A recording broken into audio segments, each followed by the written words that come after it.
নমস্কার দর্শকবৃন্দ। আজ আপনাদের জন্য এক অসাধারণ, গভীর আবেগপ্রবণ এবং রোমাঞ্চকর গল্প নিয়ে এসেছি। এই গল্পটি আমাকে এক নাম প্রকাশে অনিচ্ছুক ফলোয়ার পাঠিয়েছেন। তার অনুরোধেই আজ এই গল্প আপনাদের সামনে তুলে ধরছি। তবে গল্পটি শোনার আগে আপনারা যদি আমার চ্যানেলটি এখনও সাবস্ক্রাইব না করে থাকেন, তবে এখনই সাবস্ক্রাইব করে ফেলুন। কারণ এই গল্পের কোনো এক ফাঁকে আমি আমার ব্যক্তিগত আইএমও নম্বরটি দেব, তাই সেই নম্বরটি পেতে হলে পুরো গল্পটি মনোযোগ দিয়ে শুনতে হবে। আমার নাম অদিতি, বয়স ৩৫। আমি বিবাহিত এবং আমার একটি ছোট্ট মেয়ে আছে। আমরা একটি সাধারণ বাঙালি পরিবার। আমার স্বামী রাহুল একজন সরকারি চাকরিজীবী। আমাদের জীবন শান্ত, সৌম্য আর ৫টা বাঙালি পরিবারের মতোই। কিন্তু এই শান্ত স্রোতের নিচে যে ঝড় বইছিল তা আমি নিজেও জানতাম না, যতক্ষণ না এক অসম্ভবের মুখোমুখি এসে দাঁড়াই। সব শুরু হয়েছিল বছরখানিক আগে। আমার স্বামী রাহুলের এক দূর সম্পর্কের পরিচিত, যিনি একটি ছোট ক্লিনিকে ল্যাব টেকনিশিয়ান হিসেবে কাজ করেন, তার এক ভাইয়ের বন্ধুর শিক্ষকের ভাইয়ের ব্যক্তিগত শিক্ষক হওয়ার সুবাদে আমার জীবনে এসেছিলেন। হ্যাঁ, একটু লম্বা এবং গোলমেলে পরিচয়, কিন্তু এটাই সত্যি। সেই ব্যক্তির নাম বিক্রম। বিক্রম আমার ছোট ভাইয়ের বন্ধুর শিক্ষকের ভাইয়ের ব্যক্তিগত শিক্ষক। সহজভাবে বললে, আমার ভাইয়ের বন্ধুর পড়াশোনার জন্য যিনি শিক্ষক ছিলেন, তার ভাইয়ের শিক্ষক ছিলেন বিক্রম। আমি সেই সময় কিছু পেশাগত কাজে, কিছু পরীক্ষা নিরীক্ষার জন্য ওই ক্লিনিকে যেতাম, কারণ রাহুল কর্মসূত্রে সবসময় ব্যস্ত থাকত, আর আমারও কিছু ব্যক্তিগত কারণে ওসব ল্যাবের সঙ্গে যোগাযোগ রাখতে হতো। বিক্রমের সঙ্গে প্রথম দেখা হয়েছিল সেখানেই। প্রথম দেখায় বিক্রমকে আমার সাধারণ দৃষ্টিতে একজন দায়িত্বশীল, সুশিক্ষিত এবং পরিপাটি যুবক বলেই মনে হয়েছিল। তার বয়স আমার থেকে হয়তো বড়জোর ৫-৬ বছরের বেশি হবে। চোখে তীক্ষ্ণ বুদ্ধি, কিন্তু তাতে এক ধরনের গভীর বিষণ্ণতাও লুকিয়ে থাকত। তিনি কথা বলতেন খুব কম, কিন্তু যখন বলতেন তার বাচনভঙ্গিতে এক অসাধারণ মাধুর্য থাকত। তার উপস্থিতি ছিল শান্ত, অথচ তার মধ্যে এক অন্যরকম সম্মোহন ছিল। আমি নিয়মিত ক্লিনিকে যেতে শুরু করলাম।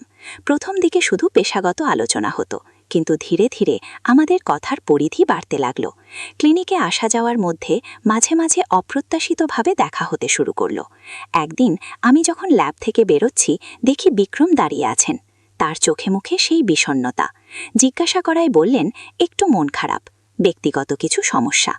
আমি নিজেও জানতাম না কেন, কিন্তু তার এই কথা শুনে আমার ভেতরটা কেমন যেন মোচড় দিয়ে উঠল। আমি তাকে কিছু বলার জন্য থামানোর চেষ্টা করলাম, কিন্তু তিনি শুধু হাসলেন এবং চলে গেলেন। সেই দিন থেকে কিছু একটা বদলে গেল। বিক্রমের জন্য আমার মনে এক অজানা টান অনুভব করতে শুরু করলাম। এই টানটা ঠিক কী তা আমি নিজেও বুঝতে পারছিলাম না। এ কি কেবল সহানুভূতি, নাকি তার থেকেও বেশি কিছু? তার সেই শান্ত, বিষণ্ণ চোখ দুটো যখন আমার দিকে তাকাতো, মনে হতো সেই চোখে আমি আমার অজান্তেই কিছু হারিয়ে ফেলছি। তার গলার স্বর, তার কথা বলার ধরন, সবটাই আমার মনে এক অদ্ভুত আলোড়ন সৃষ্টি করত। আমার স্বামী রাহুল মানুষ হিসেবে ভালো। আমাদের দাম্পত্য জীবনে কোনো অভাব নেই, কোনো অশান্তিও নেই। কিন্তু সেখানে সেই গভীর আবেগ, সেই রোমাঞ্চ, সেই নিষিদ্ধ আকর্ষণ, এগুলো সবটাই যেন উধাও হয়ে গিয়েছিল।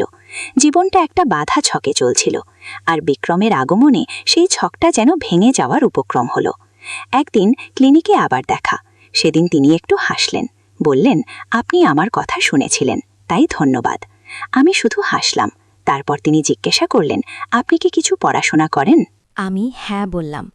তারপর তিনি এমন কিছু বইয়ের নাম বললেন যা আমার আগ্রহের কেন্দ্রে ছিল।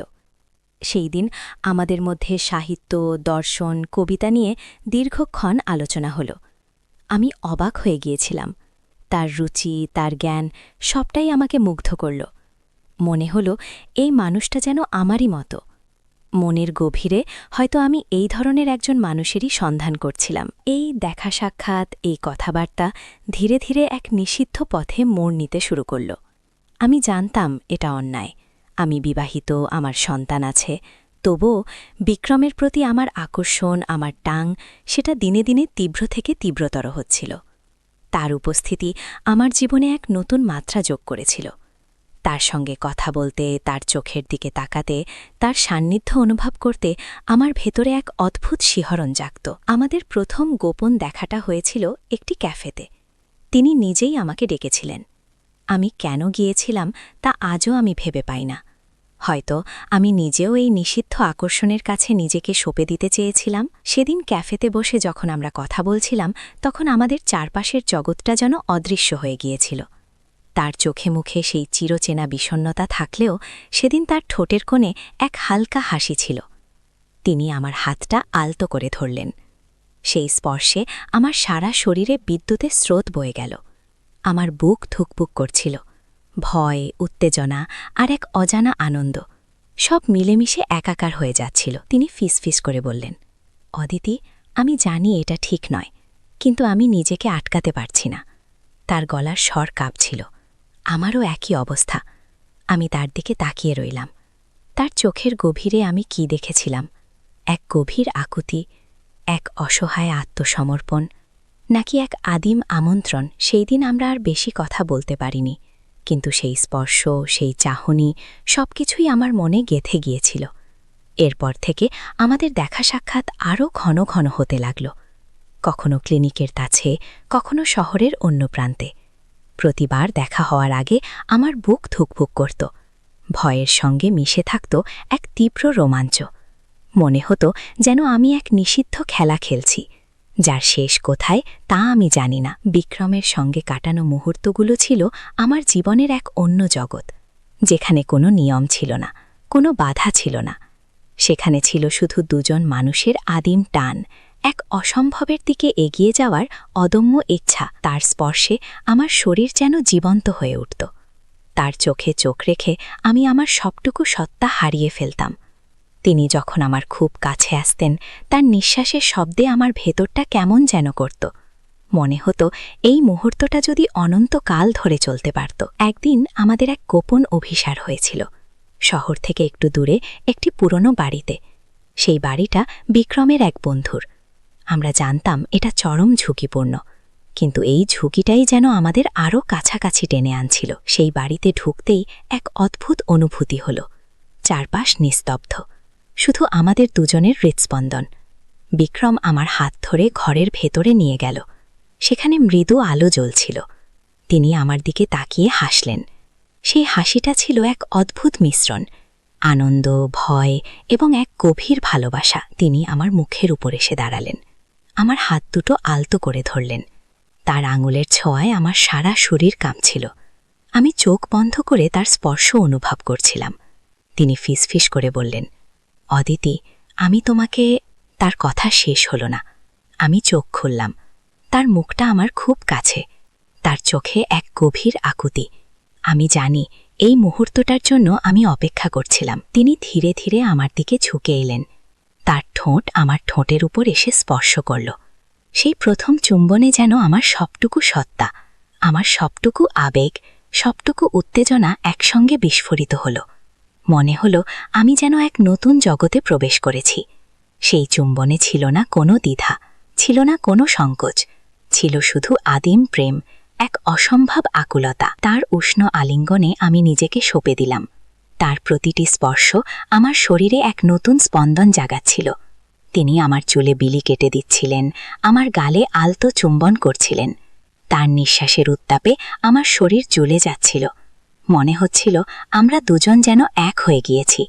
এই নিষিদ্ধ ভালোবাসার প্রতিটি মুহূর্ত ছিল এক তীব্র রোমাঞ্চকর অভিজ্ঞতা, যা আমাকে এক চরম আনন্দের শিখরে পৌঁছে দিচ্ছিল। কিন্তু এই আনন্দের আড়ালে লুকিয়েছিল এক গভীর ভয়।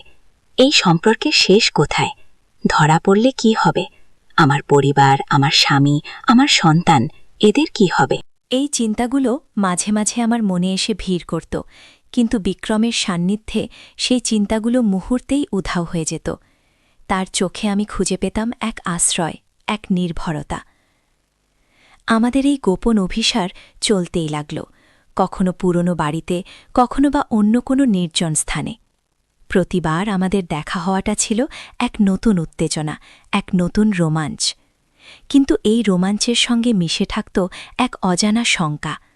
আমরা জানতাম এই সম্পর্ক বেশি দিন টিকবে না, তবু আমরা একে অপরের থেকে দূরে যেতে পারছিলাম না। একদিন আমরা একটি রেস্তোরাঁয় বসেছিলাম, সেখানে অনেক লোক ছিল। হঠাৎ আমাদের সামনে এসে দাঁড়ালেন বিক্রমের সেই ভাইয়ের বন্ধু, যিনি ল্যাব টেকনিশিয়ানের ভাই। তার চোখে মুখে ছিল তীব্র ক্রোধ। তিনি বিক্রমের দিকে তাকিয়ে বললেন, তুই এখানে কি করছিস? আমি চমকে উঠলাম। বিক্রমের মুখ ফ্যাকাশে হয়ে গেল। আমি বুঝতে পারলাম আমরা ধরা পড়ে গেছি। আর ঠিক তখনই দরজার বাইরে থেকে কিছু লোকের চিৎকার শোনা গেল। মনে হলো তারা আমাদের খুঁজছে। বিক্রম আমার হাতটা ধরে টেনে তুলল। আমি আতঙ্কে জমে গেলাম। কি হচ্ছে এসব? কি আসছে? বিক্রম আমার দিকে তাকিয়ে বলল, পালাতে হবে। আমরা কি করব, কোথায় যাব বুঝতে পারছিলাম না। দরজার বাইরে কোলাহল বাড়ছিল। বিক্রম আমার হাত ধরে টানতে লাগল। আমি ভয়ে উত্তেজনায় কাঁপতে লাগলাম। তার চোখে মুখে এক ভয়ানক আতঙ্ক। তিনি আমাকে নিয়ে কোন দিকে ছুটছেন আমি জানি না। শুধু জানি আমাদের এই গোপন অভিসার এক চরম উত্তেজনার মুহূর্তে এসে দাঁড়িয়েছে, যেখানে ভবিষ্যৎ সম্পূর্ণ অনিশ্চিত। আমার ব্যক্তিগত আইএমও নম্বরটি পেতে হলে এই গল্পের দ্বিতীয় পর্বের জন্য কমেন্ট করুন এবং চ্যানেলটি সাবস্ক্রাইব করে পাশে থাকুন। ধন্যবাদ।